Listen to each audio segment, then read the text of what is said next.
For those of you who are new to CHC, we are a state-of-the-art nonprofit center with 4 clinical departments consisting of audiology, speech and language, education, and emotional health and wellness.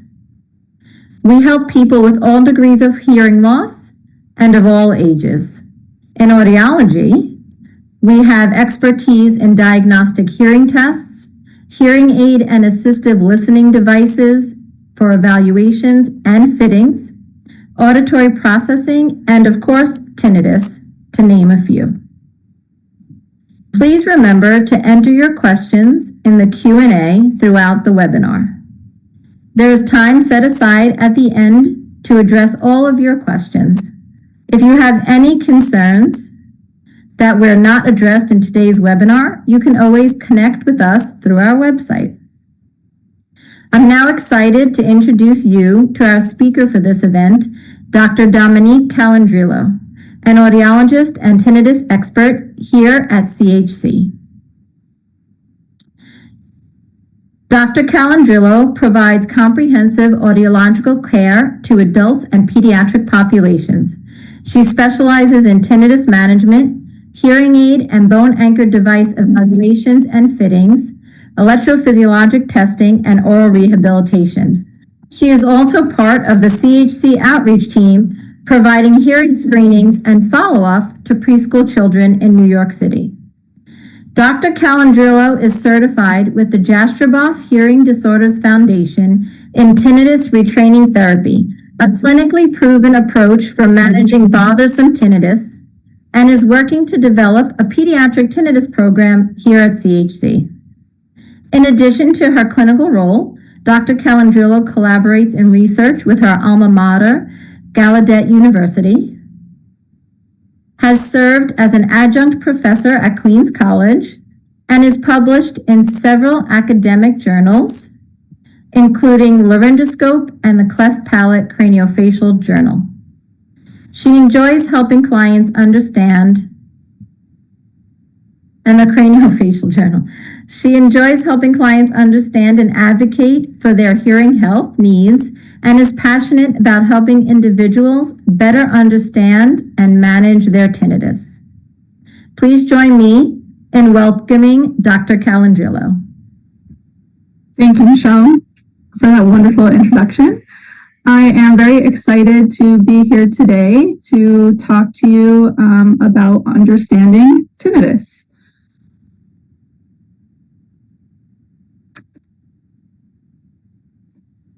So what we will cover today in this webinar is first, what is tinnitus?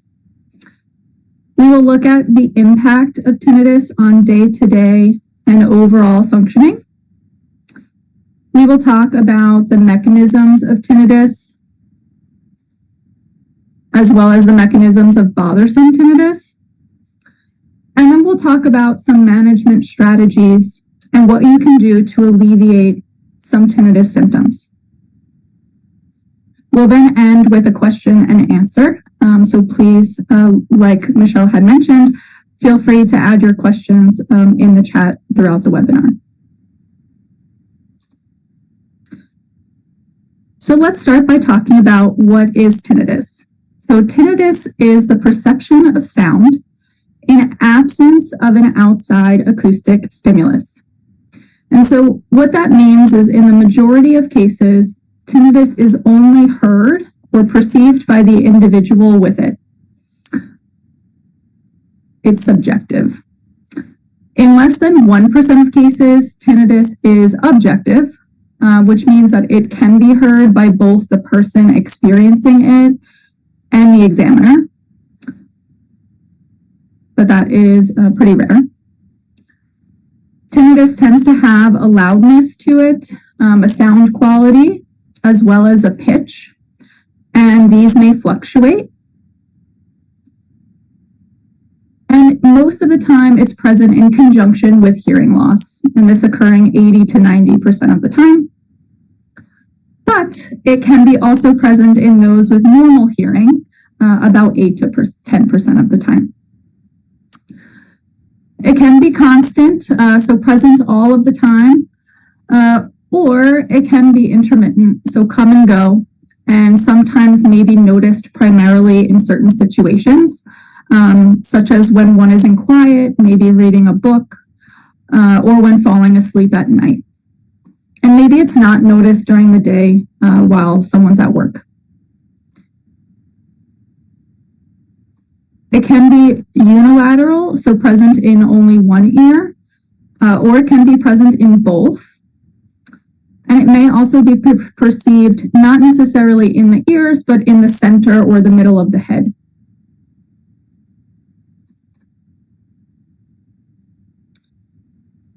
These are some sound qualities that tinnitus can have. So it can be a ringing, a buzzing, pulsing, roaring. It might sound like a cicada or crickets, maybe a crackling or an electrical noise. And it may be high-pitched. And it doesn't necessarily have to fit into one of these categories. It can be sort of a combination of both. So maybe it's a high-pitched ringing or a high-pitched hissing. And again, that can fluctuate as well. So maybe it has one quality one day and another quality another day.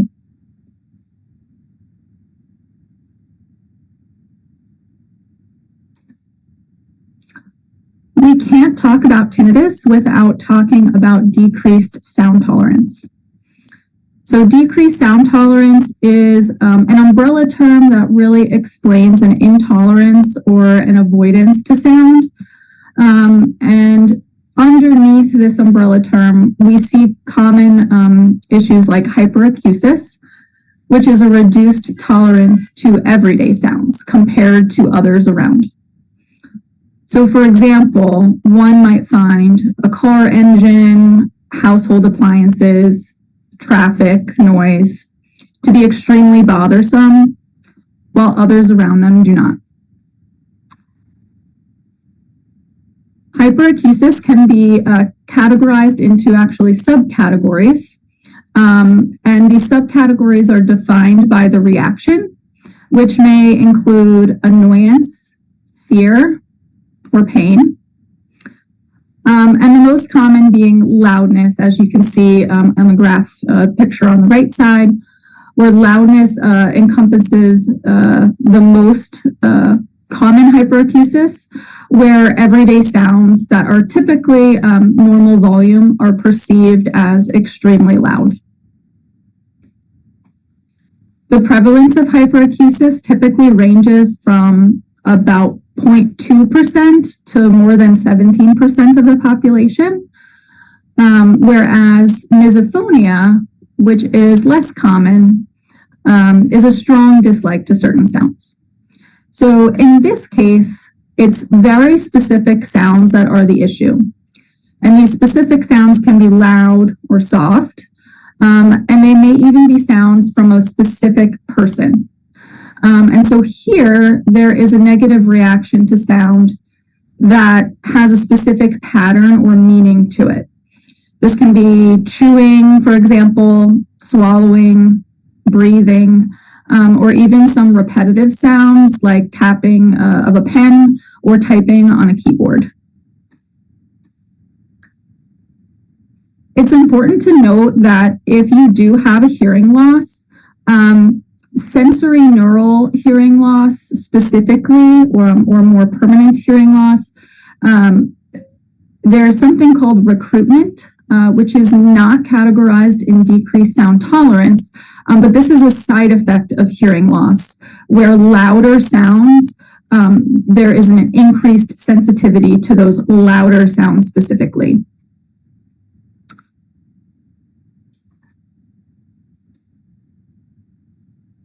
So going back to the prevalence of tinnitus, about 50 million adults in the United States report tinnitus.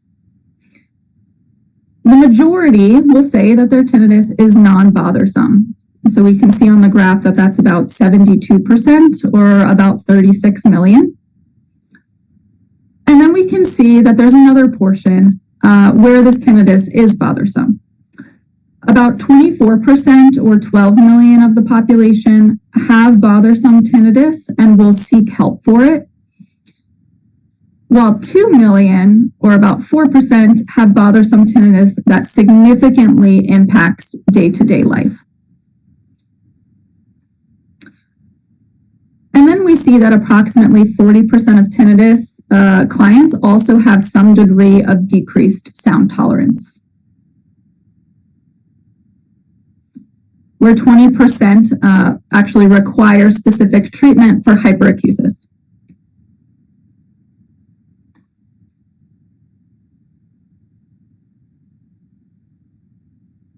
Taking a look at some risk factors for tinnitus and decreased sound tolerance, we can see that age is our biggest risk factor, where the biggest risk for tinnitus is most common over the age of 60. However, we also see that we also have hearing loss more prevalent over the age of 60 as well. So these two conditions definitely go hand in hand. In terms of noise exposure, when we think of occupational noise exposure, most commonly we think of construction, manufacturing jobs, military, but there's also some other jobs that may experience loud noise exposure, such as ambulance drivers, airport, ground, or flight crews, and even musicians. But occupational noise exposure in relation to tinnitus is actually a major service-related disability for our military personnel. And there are legal requirements put into place in the workplace, as well as recommendations in order to minimize noise exposure. Hearing conservation programs are also put into place if noise exposure exceeds certain limits. This may include using hearing protection, such as muffs or custom earplugs.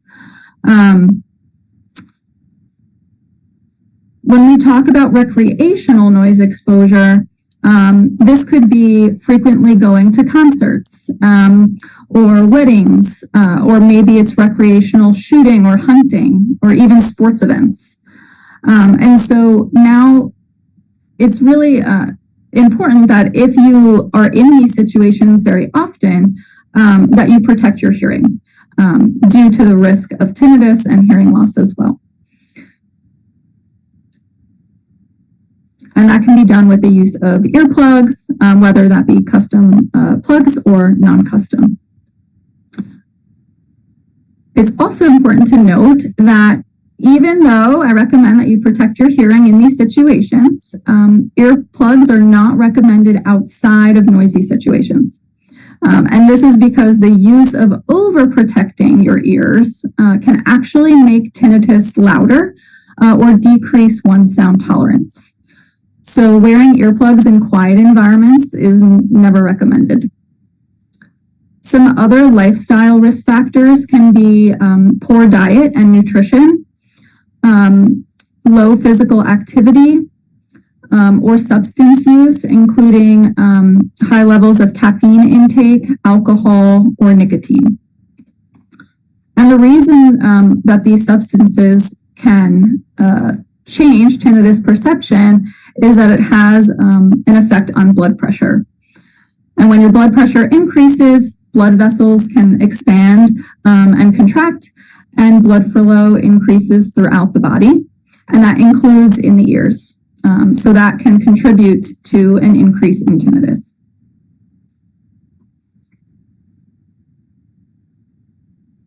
And then there's ototoxic drugs or other medications. Ototoxic drugs specifically are toxic to the ear. And specifically, one that I mentioned here was erythromycin, which is a common antibiotic that's given to treat bacterial infections of the skin, the eyes, and upper respiratory tract infections. So that's a common drug that's used regularly that can have an effect, as well as high doses of nonsteroidal anti-inflammatories, such as aspirin.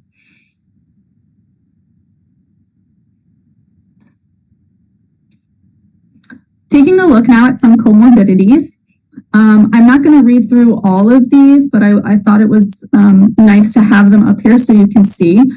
But there are a handful of comorbidities that can be alongside tinnitus, including cardiovascular disease. Like I had mentioned, changes in blood flow in the system can impact tinnitus. Ear and sinus problems that may cause pressure in the ears or a wax impaction. The good news is that if you have tinnitus that is caused by wax impaction, typically when that wax is removed, the tinnitus subsides. There are potential, some syndromes such as tensor tympani syndrome, which is a spasm of the muscle behind the eardrum. And sometimes this can create tinnitus along with a fluttering sensation or pressure.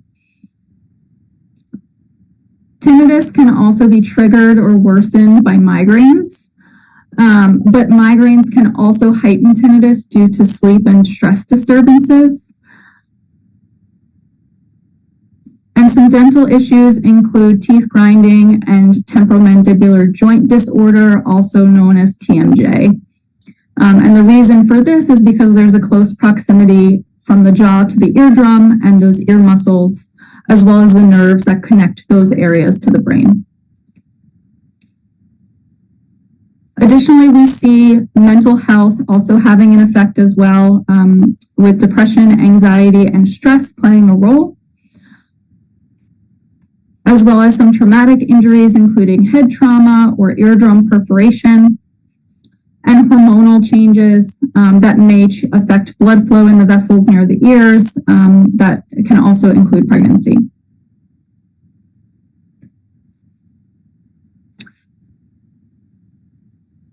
So what is the impact of bothersome tinnitus? It could be a handful of different things. Could be difficulty sleeping. It could mean increased stress, increased frustration, being frequently distracted, difficulty communicating, whether that be during work or social environments, and difficulty focusing. This could be on in chores, work, or even recreational activities. So like we've said, for many people, tinnitus is a non-issue. They have it, but it does not affect day-to-day. However, for those that experience bothersome tinnitus, and this may be in varying degrees, it can have a significant impact on day-to-day activities and quality of life.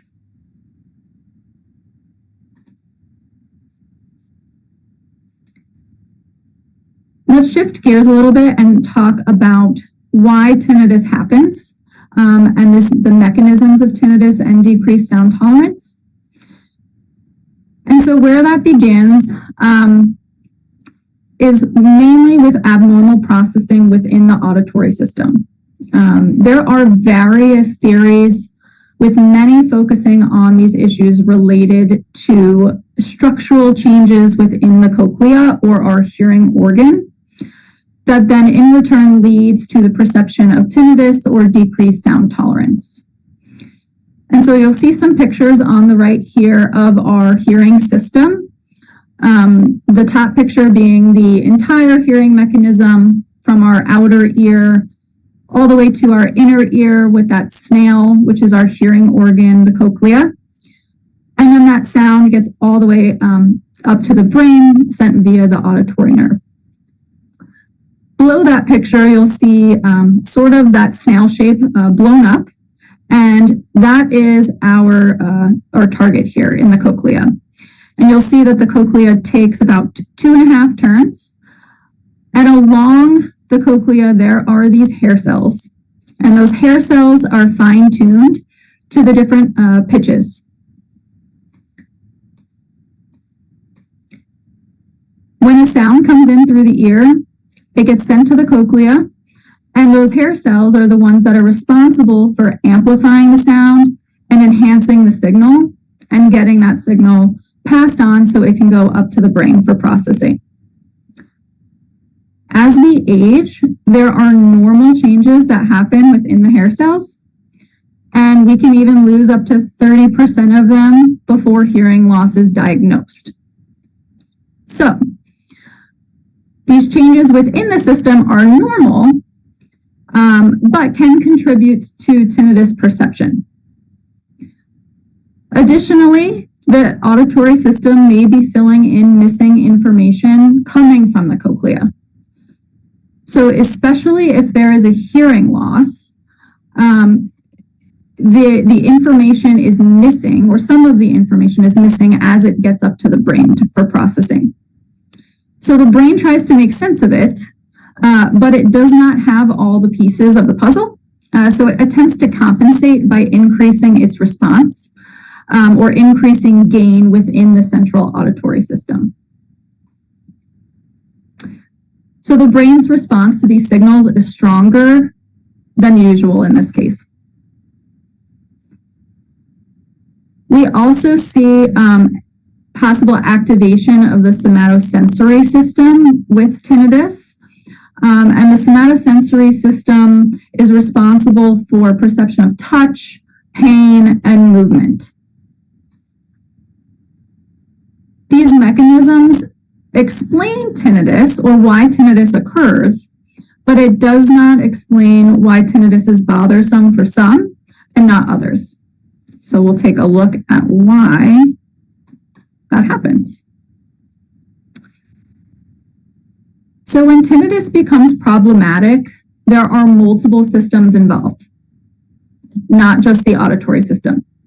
So tinnitus is heard, but then a negative reaction is established.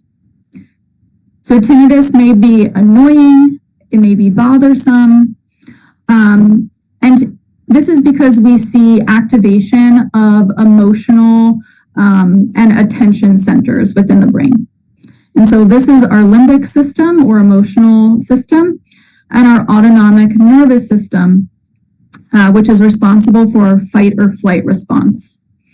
And so this contributes and creates that emotional or physical response to the tinnitus. So tinnitus then becomes perceived as a threat. And when something's perceived as a threat, we tend to focus more on it, right? So the brain focuses more on it, and then we create this cycle that becomes difficult to break. And that's where we see the impacts of bothersome tinnitus on focus, sleeping, and social activities.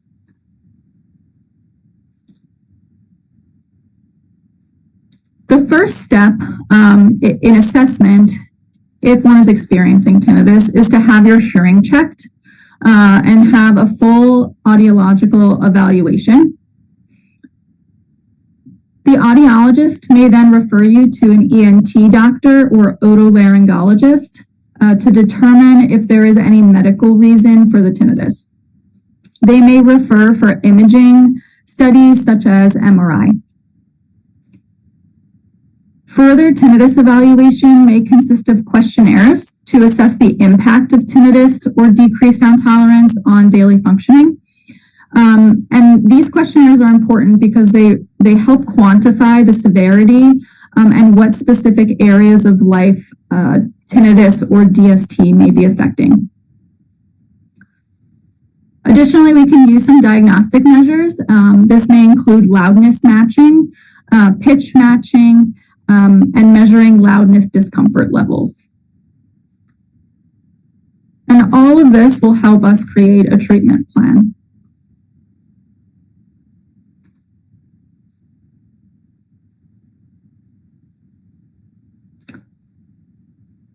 So once we assess tinnitus and hearing, we can then come up with a management strategy. And this may include maybe one or a few of these listed here. Amplification or hearing aids being one of them. Sound enrichment. This includes the use of sound machines, which can be physical noise machines or devices, such as the little device that you see in the picture there. Or it can be an app on your phone. Relaxation techniques may also be recommended. Stress management, tinnitus retraining therapy, which is what we'll focus on in a little bit. Neuromodulation, which is a newer strategy that involves stimulating both the auditory system and the somatosensory system, that system that's responsible for touch. And then we also have cognitive behavioral therapy.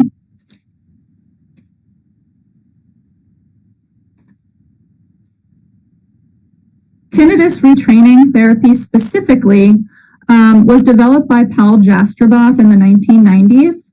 And this has really been the gold standard or most widely recognized method for tinnitus treatment.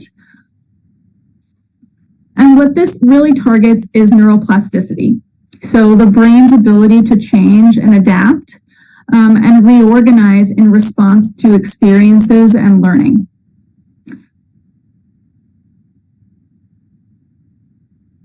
And when we target neuroplasticity, then we can result in habituation. And so habituation meaning that the tinnitus is no longer on the mind. And so as you can see in the picture on the right, this is what I do use during tinnitus retraining therapy, but it's basically a flow chart that explains how tinnitus is perceived and how it can become bothersome.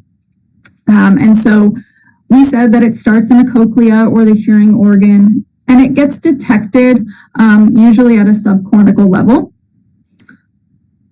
And once it's detected, if it's perceived as a threat, then the brain will perceive that in the conscious level. Once that happens, the emotional system gets involved as well as the autonomic nervous system. And then we create that cycle where we get that bothersome tinnitus and the physical or emotional reactions. The decision about habituation is made subconsciously, and it's not necessarily in agreement with the conscious brain that wants to habituate to the sound. When there's that negative connotation,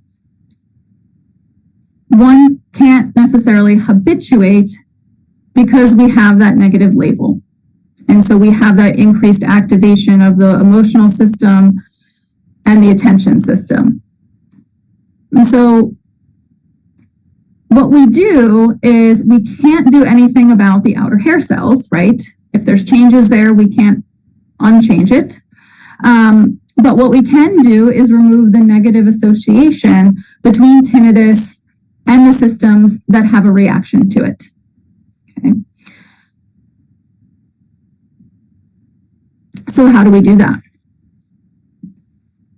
We use directive counseling, and this is really going to target more education-based counseling to hone in on that neuroplasticity and eliminate that strong connection with the limbic and autonomic nervous systems. And then in conjunction, we also use sound enrichment, which diverts attention from tinnitus perception by using low-level sound generators, which may be on ear. And this makes it harder to focus on the tinnitus. So our final result is that the annoyance factor is eliminated. Okay. Habituation to perception, meaning that tinnitus is no longer an issue. It's no longer on the mind. So tinnitus may still be present, but there's no longer focus on it.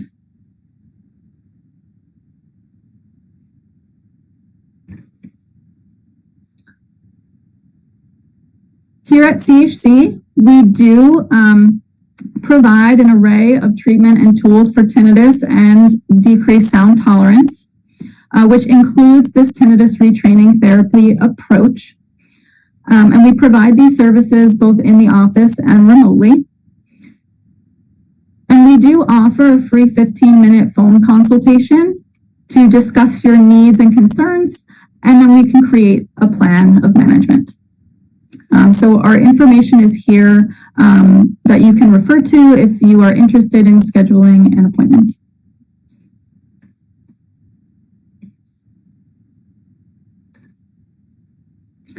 So in summary, if you have bothersome tinnitus, please know that you are not alone. There is help and effective treatment. And the biggest tip is to avoid silence.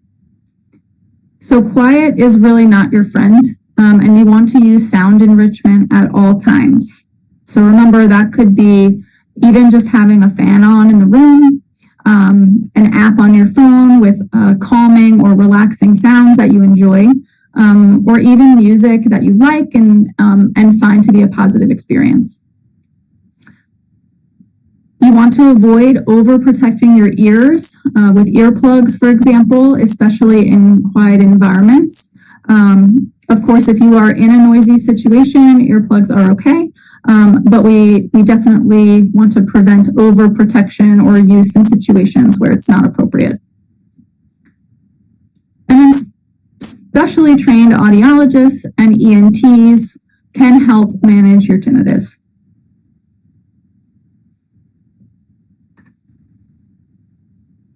Here is our contact information for any questions that we may not get answered today, or if you need assistance. And we will share this at the end of the webinar as well after the Q&A.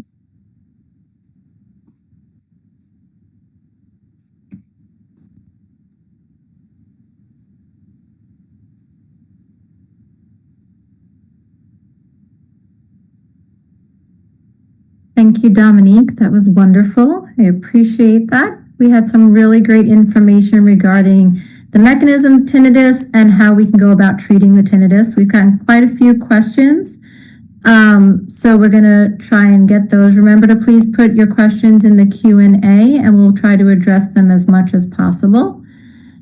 And at the end of this, we will also put our contact information into the chat. So let's start with some questions. First, do I need to have a hearing test before treating my tinnitus? Yes. So we definitely recommend having a hearing test before we treat tinnitus in any way, because we need to know what your hearing levels are so that we can provide proper management. If there's no hearing loss present, we may treat tinnitus with on-ear sound generators. But if there is hearing loss present, we may use amplification or a combination of amplification and sound generators. So it's definitely important to have your hearing tested first. I just want to remind everybody to try and put the questions in the Q&A, okay? So along with that, someone had a question of, can an acoustic neuroma cause tinnitus? Yes. So asymmetric hearing, or an acoustic neuroma, for those that are unsure what that is a benign tumor or growth on the acoustic nerve. So that nerve that gets from the cochlea up to the brain.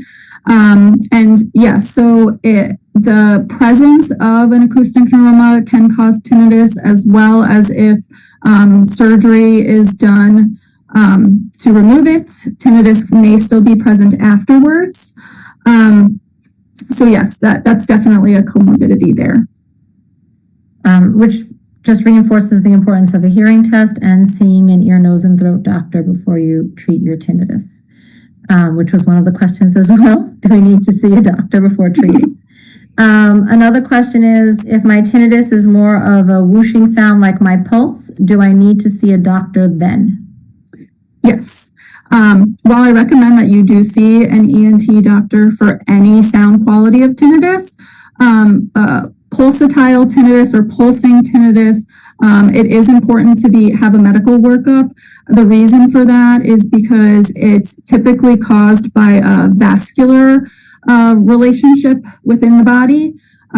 So that may be cardiovascular or vascular blood flow to the ear. So having a medical workup for that is very important. So we've had a couple of times where people have asked if TMJ can cause tinnitus. I know you briefly touched on that during your presentation, but if you can just explain that a little bit as well. Yeah. So TMJ, or temporomandibular joint dysfunction, what people will experience with this is that they'll have either jaw clicking or their jaw gets stuck, and they may feel dental, so issues with their teeth or pain in their teeth, and maybe they think it's a dental issue, but it can be their jaw, as well as feelings of pressure, fullness in the ears, and tinnitus. The reason for that is because the relationship in proximity, close proximity to where the ear and the jaw is, and there's muscles that connect as well as nerves that help that all of that system get up to the brain. So the close proximity of that can create tinnitus as well with TMJ. So here is another question. What is the goal of the sound enrichment technique? Is the idea that the machine or app noise will be loud enough to cover the tinnitus when it's being used, or is the nature of the sound playing over time going to lessen the tinnitus overall? Yeah, that's a really great question. So we don't want to cover up the tinnitus completely, because if we mask tinnitus, how can you habituate to it, right? Your brain needs to detect it in order to habituate. So the role of the sound generators, whether that be on ear or off ear, one is because we're trying to create a positive connection. So eliminating that negative association between tinnitus and eliminating the emotional and attention centers. And so by using sound generators, we're using like low-level stimuli. It's sort of like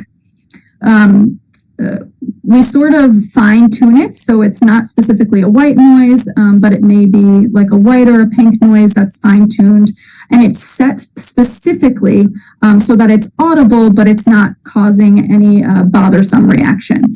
And so with that, it then ultimately will then take the mind off the tinnitus, so then that tinnitus is no longer perceived. So we're getting a lot of some really great questions. One of them being, is tinnitus worsening an indicator of further hearing loss for those with hearing loss and tinnitus already? It can be.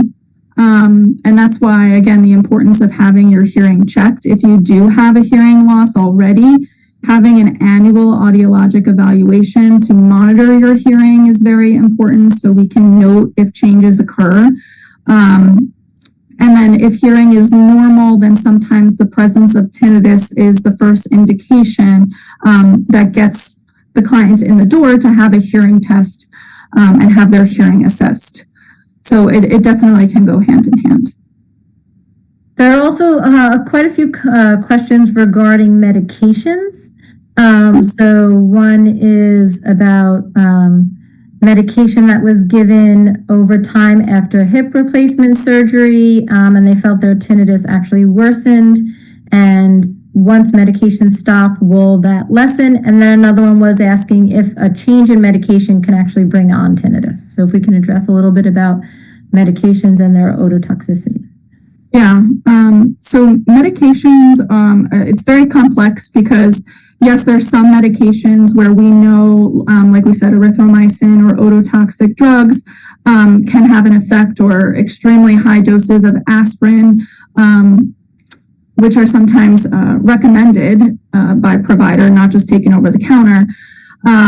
But if tinnitus becomes heightened after taking medication, and then that medication is stopped, usually that tinnitus lessens. It can lessen as long as it has no negative reaction, right? If that negative reaction is already established, then it's going to be harder to habituate it because it's going to take longer to break that connection. And so when it comes to habituation, time is a really important factor.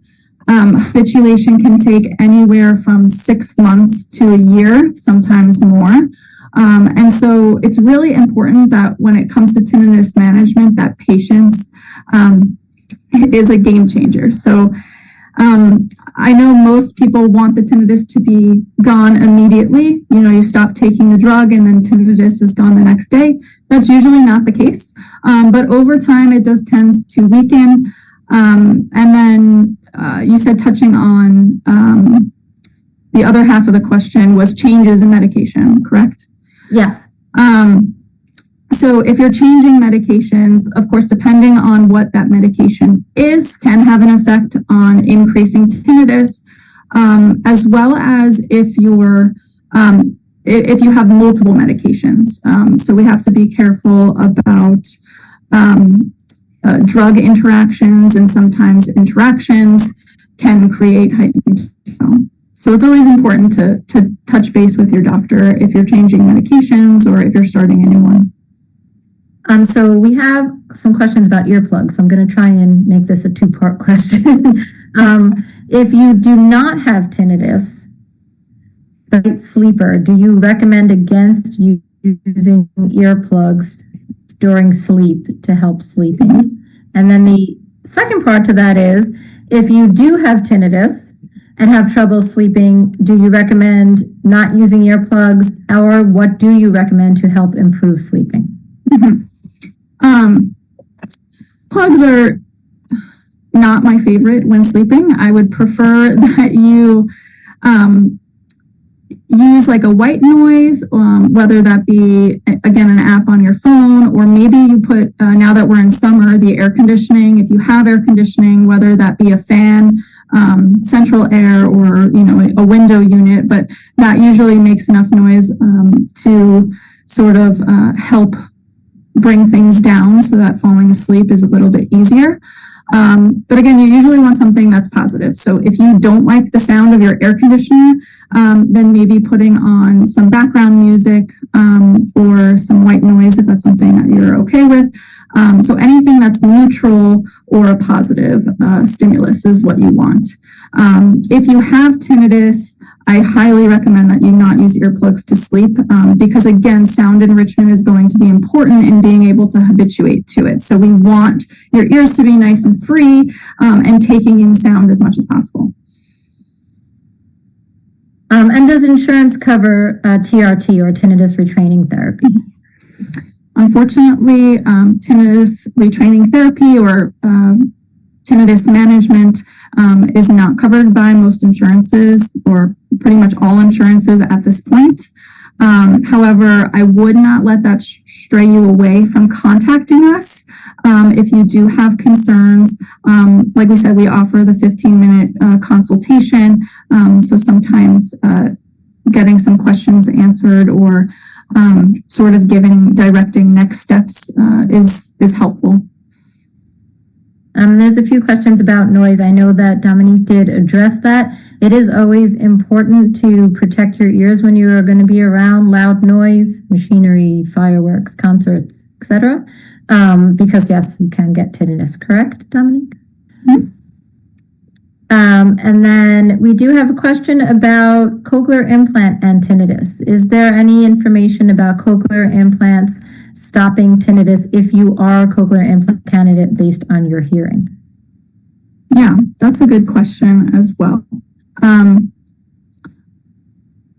would say that I don't know the percentages off the top of my head, but it could go either way. I think stimulating, if you have tinnitus before cochlear implant, and it kind of goes into what was the cause of the hearing loss, what's the benefit of the amplification from the cochlear implant following implantation, time as well.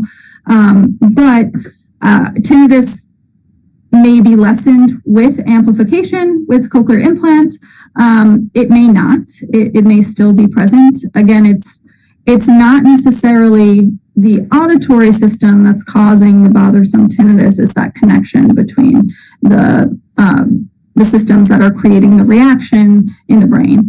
And so it's not so much that tinnitus may not be present, but maybe it's lessened, and if it's not, then that's when we look into further management strategies. I think it's important to know, because a couple of people have asked if this will get rid of the tinnitus permanently or cure the tinnitus. And so I think it's important just to address that, Dominique, if there's actually a cure for tinnitus, whether it's hearing aids or implants or training. Yeah, so unfortunately, we can't get rid of tinnitus completely. There's no pill or medication or really anything that we can do to completely take it away, meaning that it's not there at all. And that's why we really focus on establishing or taking away that negative connotation to it so that it's no longer on the mind. Because if the brain is no longer perceiving it as something that's bothersome, well, then we don't think about it. Another question is, can tinnitus cause vertigo? Or tinnitus and vertigo related, I guess we can address as well. There's not really a cause relationship. Yeah, there's really no correlation between tinnitus causing vertigo or vertigo causing tinnitus, but there are some comorbidities, migraines, for example. Sometimes hearing loss is associated with vestibular issues or balance issues, and those can be related to vertigo as well. Meniere's disease, which is associated with fluctuating hearing levels, tinnitus and balance, and vertigo as well. So I think there's no direct connection, but they're related symptoms for other disorders. I think it's also important to know, because we're still getting some questions about loud sounds and being exposed to loud sounds and what is the best way to protect your ears from that. So there are some like over-the-counter ways to protect your ears from that, but you also can get custom earplugs made where you take an impression of the ear and they're made specifically for you with different filter options based on what you need them for. So you can get over-the-counter kind, somebody mentioned loops, but you also can get, or there's several different options, but you can get custom ones made. We do them at CHC as well, just in case you actually need further protection. So here's a hyperacusis question, which we haven't gotten as many, so we're going to go for it. My whole body shudders from peripheral sound. It's on and off, and I do have tinnitus. Is this considered hyperacusis or something different? Yes, I would consider that decreased sound tolerance, definitely. If we got further information, we can really determine whether it's hyperacusis or another issue. But decreased sound tolerance, definitely, I would say. And I just want to reiterate that even though it's called tinnitus retraining therapy, we can treat tinnitus and hyperacusis together using that training. It does target both issues. Okay, and then someone asked if they are in Canada and need TRT, can that be done remotely? It can, yes, you can remote. There are some in-person appointments though that are necessary as well. Why is it that I notice my tinnitus is louder when I am tired or first wake up? Yeah. So fatigue and stress can definitely impact loudness levels of tinnitus. And then if you're sleeping in quiet, or when you wake up in the morning, it's the first thing that you have to do of the day, right? And so typically tinnitus is more so perceived in quiet, which is why we say try to limit your quiet hours. So even if you are going to sleep and you're using white noise, you want to keep that on all night until you wake up in the morning. So sometimes people will tell me that they set a timer for 15 minutes and then they fall asleep, and then, they maybe wake up a few times from their tinnitus throughout the night. But what I do recommend is that you keep it on all the time until you wake up. And then we have another question about, are there any medications or supplements that can lessen tinnitus? Proven medications or supplements. Yeah. Okay. I'll add that in. Sometimes people will be recommended supplements for maybe stress or, even like, I think maybe people will get like acupuncture, and really those methods will target reducing stress or in kind of enhancing relaxation. But there's no proven supplement or medication or anything like that that is shown to reduce the tinnitus specifically. There's also a couple of questions regarding tinnitus and dementia or reduced cognitive ability. One of them is what's the relationship between, and another one is does tinnitus cause dementia? And so we can address that a bit, especially in relation to hearing loss. Yeah. Okay. So, well, I think the first part is that having tinnitus does not cause memory loss or dementia directly, but we know that tinnitus and hearing loss increase with increasing age, right? And so it's really the presence of hearing loss that's shown the increased risk of cognitive decline and dementia. And so that's why it's important that if you do have a hearing loss, monitoring your hearing on a regular basis and being fit with hearing aids can actually reduce the risk of cognitive decline. So the earlier one receives amplification, the better. But for tinnitus specifically, I think it more so would have, because it has this effect on psychosocial functioning and overall well-being, you may see it affect short-term memory because it's decreasing attentiveness, right? So you're not really focusing on things, and maybe that makes you seem a little bit forgetful, but it's not necessarily associated with reducing that memory or creating cognitive decline because of that. It's more so attention that it's affecting. So I just want to address just a couple of comments or questions that have been in the Q&A as well. A few of them have been saying, how do we let industries know that loud noise can cause tinnitus or hearing loss? How do we bring awareness? One of the goals of CHC and one of our missions is to do just that. So we do reach out to physicians and geriatricians and even pediatricians regarding the role of audiology. But we also, CHC, 30 years ago this April, started the International Noise Awareness Day, where we work on bringing awareness regarding loud noises and the effects of that on hearing loss and the cumulative effects of that on hearing loss, as well as tinnitus. So we're working on it. If you can let your doctors know as well that it's important, it's good to for everybody to spread the word. The other thing that people are asking is that they've gone to ENT and they've just told them that there's not much they can do about tinnitus, or handed them a pamphlet, or still recommend Tylenol. And I just want to, I think maybe Dominique, if you could just address the perspective from prescribing medications and the need for that, even if they may cause tinnitus, as well as what an ENT may give you as information. Yeah. So like we said, ENT is important because they want to make sure that there's no medical reason for the tinnitus. If there's something else going on and they prescribe a medication, it's always important to bring up, if you have tinnitus already, you can bring up your concerns if that medication may have an influence on it. But what ENT's primary role is to make sure that there's no medical reason why the tinnitus is present. They can also prescribe medical clearance for tinnitus management or tinnitus retraining therapy. But the good news is that, if you've been told that there's nothing you can do about it, you have to live with it, we know that that's not true, right? There are evidence-based practices and management strategies that are out there that can be done to alleviate the symptoms associated with it. I think, when it said, oh, you have to live with it, right? Part of that is because we can't take tinnitus away, right? We can't take it away forever. It's always going to be there in some capacity.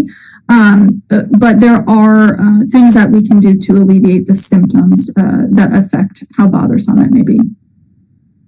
And then, again, also someone asked regarding using AirPods with tinnitus, and how safe is that as far as triggering your tinnitus, and what you can do to limit the listening levels. Yeah.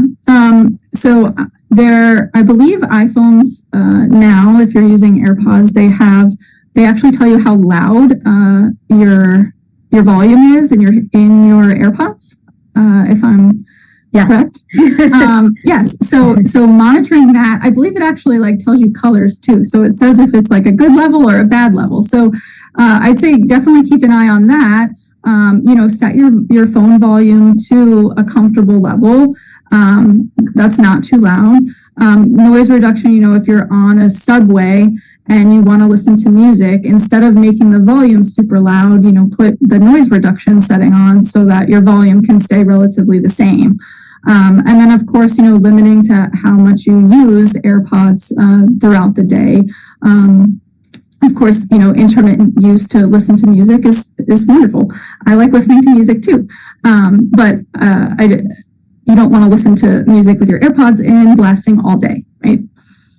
The thing to also think about for yourself and, children, grandchildren, is you can actually put a limit on output in smartphones. So Apple has that, as does Android. So you can limit the output in them so that you can't make it too loud where it is damaging over time. Someone put in the Q&A that the survey is not working. We just double checked. It is working. So please try to complete that survey if you can. And then just to kind of summarize with regards to the medication, I just don't want everyone to be mad at their doctors.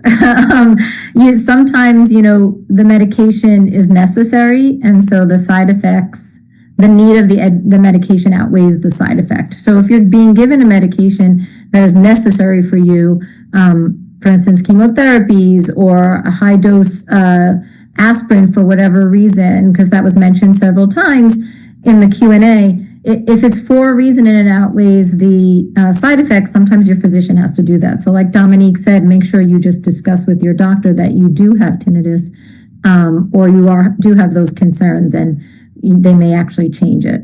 I want you all to know that we're going to be finishing up. If we did not get to your question, please feel free to reach out to us via the website. We have an Ask the Expert link. We have links to Dominique, to myself, to Susan Adams, who works with tinnitus and TRT as well. The link is in the chat right now. Please, if you can, fill out the survey. We would really appreciate that as well. And thank you so much for joining us this afternoon. We understand there are so many questions with tinnitus and so much that needs to be explained. And so we're happy to be here as a resource, whether it's that you want to come in for TRT or you'd like a hearing test and to get more information on other treatments, we are here to provide that. Thank you.